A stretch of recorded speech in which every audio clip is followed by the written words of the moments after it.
মাকে হারিয়েছি সেই কবে। এখন আর মাকে অমন করে মনে পড়ে না। কেন মনে পড়ে না জানি না তো।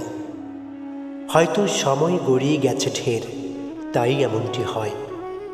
আবার ভাবি, এই যন্ত্রশাসিত ক্ষিপ্রে বেগে ছুটে চলা জীবনে মনে পড়ার সময়টুকু কোথায়।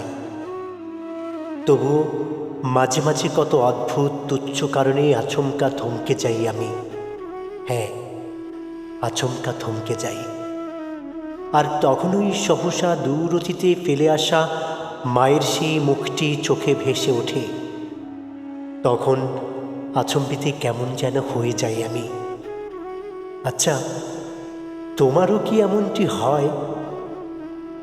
আমার জানালা দিয়ে তেমন রোদ আসে না, তবে এই তো সেদিন রৌদ্র ঝলমলে এক সকালে এক ফালি কাঁচা রৌদ্রচ্ছটা আমার জানালা দিয়ে ঠিক আমার ঘরে পড়েছিল।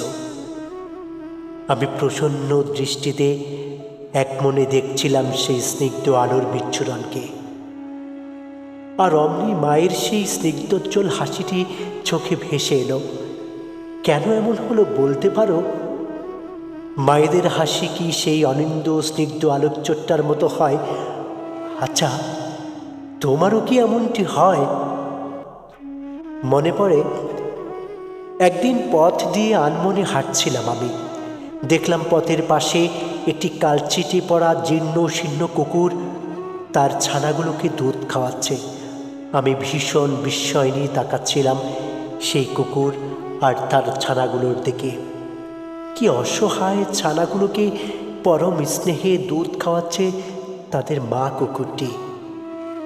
ঠিক সেই সময় আচম্বিতে আমার মায়ের কথা মনে পড়ে গেল। কেন এমন হলো জানি না তো। সেই সাথে এক অদ্ভুত শূন্যতা আর হাহাকার এসে গ্রাস করলো আমাকে। এই কুকুর ছানাদেরও তো মা আছে, কিন্তু আমার মা নেই। মা থাকতে শূন্যতা আর হাহাকার কখনো স্পর্শ করেনি আমাকে। আজ চারপাশে এত সব কিছু থাকতেও নিজেকে খুব অসহায়, খুব শূন্য মনে হয়। কেন এমন হয় বলতে পারো? আচ্ছা, তোমারও কি এমনটি মনে হয়? আমি সচরাচর আকাশের দিকে তাকাই না।